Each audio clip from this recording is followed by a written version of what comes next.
Friesland Campina zal bij het Wereld Natuurfonds molken op merk brengen van grijdevogelboeren. Dus boeren die het rekken houden met biedende liepen en skriezen op haar laan. Deze maandje begint een proef met 6 Friese grijdevogelboeren. De boeren krijgen een extra prijs voor haar melken. De eerste bewoners van het Erasmuseum in Ljouwert binnen verhuizen naar haar nieuwe onderkomen.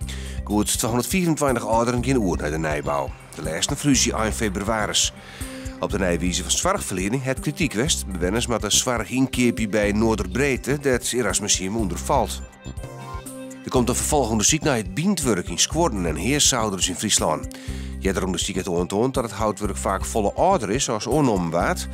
Het hout is vaak afkomstig uit landen als Rusland en Letland. Gebrek aan kennis zorgt ervoor dat voor bijzonder bindwerk te makkelijke sloopvergunning afjoen wordt. Joen en vannacht ligt de frost. Het wordt min 2 graden. Er ziet een vrij krachtige zuideerste wind en het kan glad worden. Morgen is het droog, eerst bewolking, later komt de zon erbij.